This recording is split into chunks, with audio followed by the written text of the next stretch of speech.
সীমান্তে সাদা পতাকা উড়িয়ে ভারতীয় বাহিনী আত্মসমর্পণের ইঙ্গিত দিয়েছে বলে দাবি করেছেন পাকিস্তানের তথ্যমন্ত্রী আতাউল্লাহ তারার। বুধবার ৭ই মে সাংবাদিকদের সঙ্গে আলাপকালে তিনি কথা বলেন। পাকিস্তানের সংবাদ মাধ্যম জিও নিউজ এক প্রতিবেদনে এই তথ্য জানিয়েছে। তবে ভারতের পক্ষ থেকে এই ব্যাপারে কোনো বক্তব্য পাওয়া যায়নি। আতাউল্লাহ তারার বলেন, পাকিস্তান সেনাবাহিনীর প্রতিশোধ এবং রাতভর অভিযানের পর নিয়ন্ত্রণ রেখার কাছে চূড়া কমপ্লেক্সে ভারতীয় সেনাবাহিনী আত্মসমর্পণের প্রতীক হিসেবে সাদা পতাকা উড়িয়েছে বলে জানা গেছে। এর মাধ্যমে ভারত মূলত তাদের পরাজয় মেনে নিয়েছে। সূত্রের বরাত দিয়ে পাকিস্তানের তথ্যমন্ত্রী আরও জানান, ওই এলাকায় পাকিস্তানি সেনাবাহিনী শত্রুপক্ষের বেশ কয়েকটি পোস্টে ব্যাপক ক্ষয়ক্ষতি ঘটিয়েছে। ভারতীয় গণমাধ্যমেও পাকিস্তানের গুলিতে ভেঙে পড়া ভারতীয় বিমান বাহিনীর ধ্বংসাবশেষ দেখানো হয়েছে।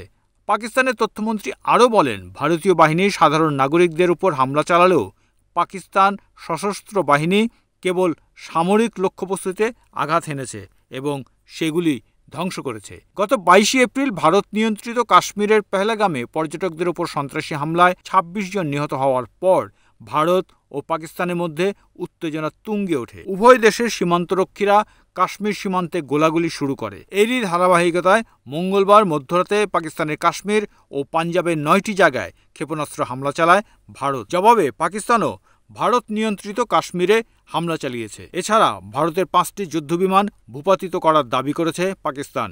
এইসব পাল্টাপাল্টি হামলায় পাকিস্তান এবং ভারতে প্রচুর হতাহত হওয়ার খবর পাওয়া গেছে।